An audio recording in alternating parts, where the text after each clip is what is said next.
Hello नमस्कार, मैं हूँ रंजन और एक बार फिर से आप सभी का स्वागत करते हैं अपने चैनल न्यूज़ सक्सेस मंत्रा में। तो दोस्तों, आज हम फिजिक्स का जो है 25 महत्वपूर्ण जो है लघु उत्तरीय प्रश्न लेकर आपके सामने उपस्थित हैं। तो अगर आप बिहार बोर्ड की एग्जामिनेशन देने जा रहे हैं, मतलब 12वीं के एग्ज़ाम देने जा रहे हैं, ठीक है? और फिजिक्स होगा ही आपका, अगर साइंस बैकग्राउंड से हैं तो फिजिक्स होना अनिवार्य है, ठीक है? तो मैं फिजिक्स का ही 25 ऐसे महत्वपूर्ण सवाल आपके सामने प्रस्तुत करूंगा जो कि एग्जामिनेशन में बन सकता है, ठीक है? और ये सवाल बार बार आपकी परीक्षा में जो है पूछा जाता है, ठीक? तो मैं उन सभी सवालों को एक जगह इकट्ठा करके 25 ऐसे सवाल लेके आया हूँ जहाँ से आपके एग्जामिनेशन में बनने की 100% गारंटी है, ठीक है? तो इस 25 सवाल का देखिए, ठीक है? फिर हम तुरंत जो है इसका केमिस्ट्री का भी आपका जो है मैथ्स का भी, ठीक है? सभी विषयों का ऐसे महत्वपूर्ण सवाल आपके सामने रखेंगे, ठीक है? और उम्मीद करते हैं आपको बहुत ही अच्छा लगेगा। और ठीक है, तो इस तरीके से आप देखिए, सभी सवालों को सभी सब्जेक्ट का उपलब्ध कराया जाएगा। तो चलिए बिना देरी किए आपको बताते हैं, ठीक है, कौन से ऐसे 25 महत्वपूर्ण सवाल जो हैं इस वीडियो के अंदर लिया गया है। तो पहला सवाल है कि धारा के ऊष्मीय प्रभाव के जूल के नियमों को लिखें। यानी कि इसको कन्फर्म, जो भी सवाल है इसको देख के जाइएगा, क्योंकि ये सवाल आने की एकदम गारंटी है, ठीक है? मतलब आ सकता है, इसके ऐसा अनुमान लगाया गया है, गारंटी नहीं बोल सकते हैं, अनुमानित सवाल है। तो फिर कोई दिक्कत नहीं है। धारा के ऊष्मीय प्रभाव के जूल के नियमों को लिखें। इसमें जूल का नियम आपको बताना है, ठीक है, पहले सवाल में। दूसरा है कि स्थिर विद्युत के गॉस प्रमेय को लिखें। आपने गॉस प्रमेय पढ़ा होगा, तो स्थिर विद्युत के जो गॉस प्रमेय है उसको आपको क्या करना है, लिखना है। तीसरा सवाल है कि आयाम मंडलन को समझाएं। आयाम मंडलन जो है उसको आपको बताना है, समझाना है। ये सभी लघु उत्तरीय, ध्यान रखिएगा, ठीक है, लघु उत्तरीय प्रश्न है, ठीक। तो आयाम मंडलन को आपको क्या करना है, बताना है। ये भी आपका तीसरा सवाल है। चौथा है कि विद्युत क्षेत्र रेखाएं क्या है, उनके गुण लिखें। ठीक है, विद्युत क्षेत्र रेखाएं क्या है और उनके गुण लिखिए। इस चीज़ को पढ़ के जाइएगा, विद्युत क्षेत्र रेखा को और उसके गुण को, ठीक है। यहाँ से सवाल बन सकते हैं। चलिए अगला सवाल है कि नमन कोण से आप क्या समझते हैं। बहुत इंपॉर्टेंट सवाल है कि नमन कोण से आप क्या समझते हैं। इस तरह जो सवाल है नमन कोण, इसको देख के पक्का जाइएगा।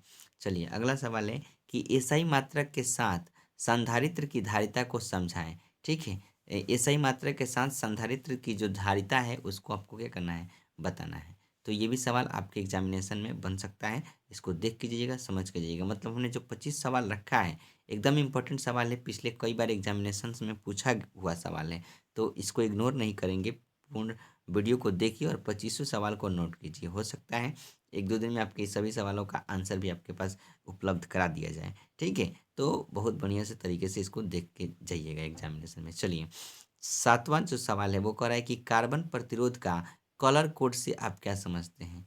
जो कलर कोड है उससे आप क्या समझते हैं, कलर कोड के बारे में आपको क्या करना है, बताना है।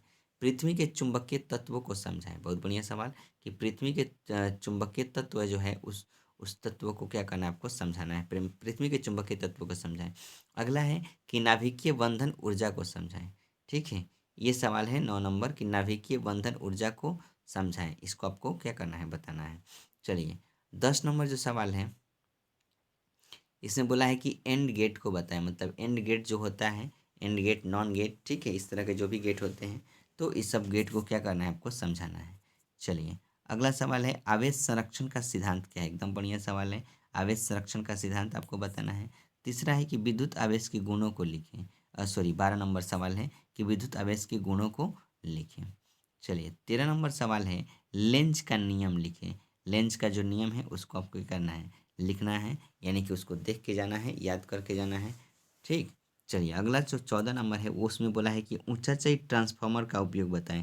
जो ट्रांसफार्मर होता है, ठीक है, उसका आपका उपयोग बताना है कि उसका उपयोग कहाँ कहाँ किया जाता है, ठीक है, कब किया जाता है। तो फ्लेमिंग के बाएं हाथ का नियम, यानी बाएं हाथ का नियम आपको क्या करना है, बताना है। 15 नंबर सवाल जो दिया हुआ है, ठीक है। तो इसको आप देख लीजिएगा, फ्लेमिंग के बाएं हाथ का नियम क्या है, ठीक। चलिए अगला 16 नंबर सवाल है एम्पियर का परिपथीय नियम क्या है। एम्पियर का परिपथीय नियम क्या है, इसको भी आपको क्या करना है, बताना है, ठीक।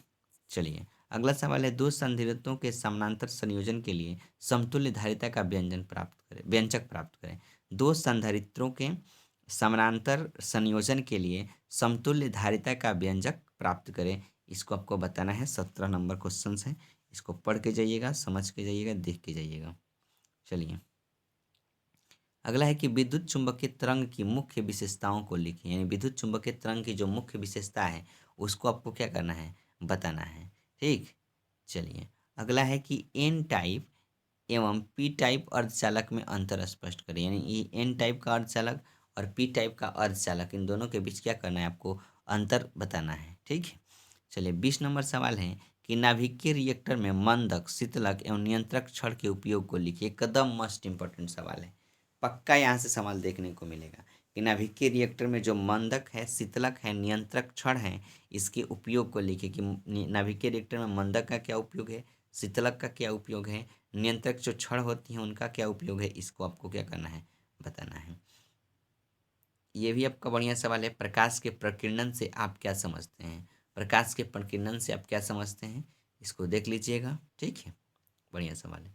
आगे है प्रकाश विद्युत प्रभाव क्या है। प्रकाश विद्युत का प्रभाव जो है वो क्या है, उससे क्या समझते हैं। ठीक है, तो इसके बारे में आप देख के जाइएगा इन सभी सवालों को। अगला है कि मोबिलिटी से आप क्या समझते हैं। बढ़िया सवाल है, तगड़ा सवाल है। मोबिलिटी क्या है, मोबिलिटी से आप क्या समझते हैं, इसको पक्का पढ़ के जाइएगा, सवाल यहाँ से आ सकता है। आगे है 24 नंबर कि लॉरेंज बल क्या है। ठीक है, तो इसको आप 24 नंबर सवाल को भी देख के जाइएगा, लॉरेंज बल क्या है। और 25 नंबर सवाल आपके सामने ऑप्टिकल फाइबर क्या है और इसके दो उपयोग को लिखें।